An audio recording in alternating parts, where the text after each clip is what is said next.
शिक्षा तो बहिरंग साधन है, ये क्यों भला? ये तो बड़े ही अंतरंग है। वेदांत में विवेक, वैराग्य, समाधि, सत संपत्ति और मुमुक्षा, इन चारों को बहिरंग साधन मानते हैं, ये अंतरंग साधन नहीं है। अरे श्रम दम आदि तो बड़े अंतरंग हैं भाई, मन में रहते हैं। ये बहिरंग क्यों? कब बहिरंग इसलिए हैं कि आत्मा जो है वो साक्षात पदार्थ है और अंतःकरण एक बहिरंग है उसकी अपेक्षा से।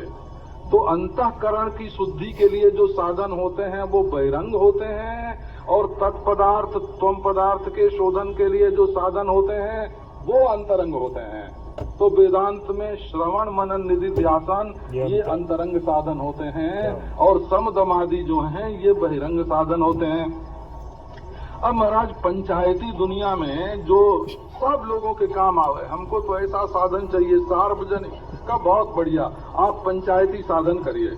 लेकिन जिसको मोक्ष चाहिए उसकी कोई विशेष बात होती है, वो भी एक विद्या है, एक तत्व है।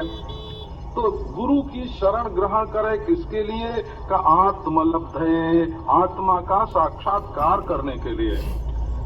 मैं क्या हूँ, इस आत्म साक्षात्कार माने मैं क्या हूँ ये समझने के लिए। एक बड़ी सीधी सी बात है, आपके पास दो चीज है, एक यह और एक मैं। यह तो बदलता रहता है, दिन भर में हजारों लाखों बदल जाता है यह, और मैं एक रहता है।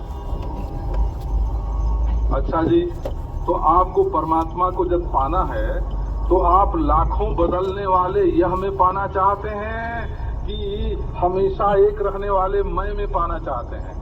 आप परमात्मा की प्राप्ति अनित्य में चाहते हैं कि परमात्मा की प्राप्ति नित्य में चाहते हैं? तो नित्य जो होगा वो परमात्मा के बिल्कुल निकट होगा, और अनित्य जो होगा वो माया के प्रवाह में बहता हुआ होगा। इसलिए परमात्मा को यदि ढूंढना है तो नित्य आत्मा में ढूंढो, अनित्य इदम में, अनित्य यह में क्यों ढूंढते हो? क्रिया शरीरोद्भव हेतुरादृता प्रिया प्रियौतौ भवतः सुरागिणः धर्मेतरौ तत्र पुनः शरीरकम पुनः क्रिया चक्रवदीर्यते भवः। ये संसार एक चाक की तरह घूम रहा है।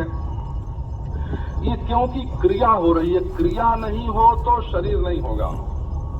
आपके ध्यान में ये बात होनी चाहिए कि यदि धातु एक ही माटी है तो उसमें घड़ा सकोरा और हड़िया, पुरवा, ठकनी, बरई का ये सब कैसे बने? कि जब कर्म किया जाएगा तब एक माटी में से अनेक चीज बनेगी।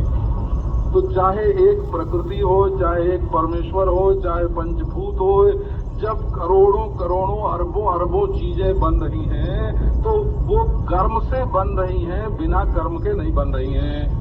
बिना कर्म के अनेकता उत्पन्न ही नहीं हो सकती, वो तो एकता ही एकता रहेगी। तो क्रिया से होती है शरीरों की उत्पत्ति, और जब शरीर को मैं मेरा के रूप में स्वीकार कर लेते हैं तब कुछ प्रिय होता है, कुछ अप्रिय होता है। फिर राग द्वेष होता है, राग द्वेष से पाप पुण्य होता है, पाप पुण्य से फिर शरीर होता है। इस तरह अविद्या को मूल में रख के, अज्ञान को मूल में रख कर कर्म होता है, पाप पुण्य होता है, राग द्वेष होता है, फिर पाप पुण्य होता है, और फिर शरीर होता है। ये चक्रवत संसार चलता रहता है। तो अज्ञानमेवास्य मूल कारणम तद्धानमेवात्र विधौ विधीयते।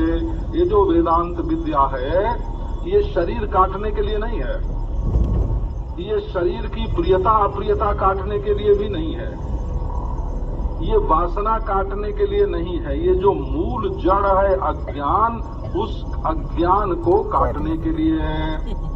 तो ये सारे चक्र का कारण क्या है? सारे चक्र का कारण है अज्ञान। और वेदांत विद्या के इस विधान में उस अज्ञान के निवारण की ही विद्या बताई जाती है। समाधि अज्ञान की विरोधिनी नहीं है, क्योंकि अज्ञान की विरोध के लिए तो एक विशेष विद्या वृत्ति चाहिए। जिस वस्तु का अज्ञान है उसके असली स्वरूप की जो ज्ञान वृत्ति होगी वो अज्ञान को दूर करेगी। सुषुप्ति अज्ञान को दूर नहीं करती, समाधि अज्ञान को दूर नहीं करती। अज्ञान को दूर करने के लिए तो ज्ञान वृत्ति चाहिए। तो विद्यैव तन्नास विधौ पटीयसी न कर्म तज्जम सविरोधम। केवल विद्या ही अविद्या को निवृत्त कर सकती है। बोले कर्म नहीं, कर्म नहीं निवृत्त कर सकता। क्यों? तज्जम कर्म सविरोधम न ईरितम। अज्ञान से किया हुआ जो कर्म है वो अज्ञान का विरोध नहीं कर सकता। ये इसका अर्थ है। इसमें सच पूछो तो इस वाक्य को समझना बड़ा मुश्किल है। क्यों कि अज्ञान से हुआ कर्म अज्ञान का विरोधी नहीं है, तो कर्म अज्ञान से कैसे होता है? जब अपने को कर्ता समझते हैं तो यह ज्ञान है, अपने को भोक्ता समझते हैं तो अज्ञान है, अपने को स्वर्ग नरक में जाने आने वाला समझते हैं तो अज्ञान है, अपने को परिच्छिन्न समझते हैं तो अज्ञान है। तो इस अज्ञान को धारण करके ही कर्म होते हैं। इसलिए कर्तृत्व, भोक्तृत्व, संसारित्व, परिच्छिन्नत्व मूलक किया हुआ कर्म संसार से छुड़ाने वाला नहीं होता। ये अज्ञान का विरोध कभी करता ही नहीं। और तत्व ज्ञान जो है वो अकर्ता, अभोक्ता, असंसारी, अपरिच्छिन्न, असंसारी आत्मा का तत्व ज्ञान ज्ञान है, और कर्ता, भोक्ता, संसारी, परिच्छिन्न आत्मा का ज्ञान अज्ञान है। इसलिए भ्रम जो है वो सत्य के ज्ञान से ही दूर होता है। ना ज्ञान निर्न च राग संशयो भवेत् ततः कर्म सदोषमुद्भवेत् ततः पुनः संसृतिरव्यवहारिता तस्माद् बुधो ज्ञान विचारवान भवेत्।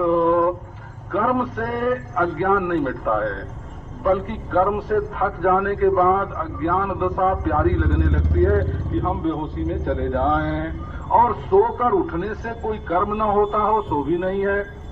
तो न तो कर्म से अज्ञान मिटता है और न तो राग द्वेष निवृत्त होता है। कुछ न कुछ अच्छा लगेगा तब करेंगे, किसी को पकड़ेंगे, किसी को छोड़ेंगे। इसलिए जब तक ये कर्म होता रहेगा कर्तापन और भोक्तापन से और संसारीपन से और परिच्छिन्नपन से, तब तक कर्म से दोष का उदय जरूर होगा। और जब उदय होगा तो संसार भी निश्चित रूप से ततः पुनः संसृतिरप्यवहारिता। शरीर मोटर है हो और कर्म ड्राइवर है। आप जहाँ जाना चाहेंगे, स्वर्ग में, नरक में, पुनर्जन्म में, वहाँ आपको पहुँचा देगा।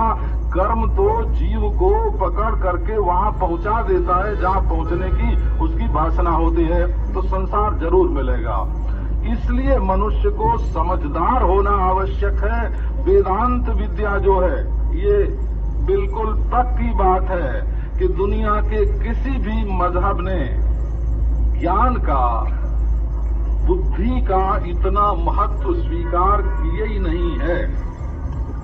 बुद्धि में यदि भक्ति होए तो वो ईश्वर में जाके मिलाती है, और बुद्धि में यदि नास्तिकता हो तो वो शून्य में ले जाकर के एक कर देती है। और बुद्धि यदि श्रुति शास्त्र सद्गुरु के अनुसार हो तो वो ब्रह्म से एक करती है। हम लोग दूसरे मजहबों का दृष्टांत लेते हैं, उनके यहाँ तो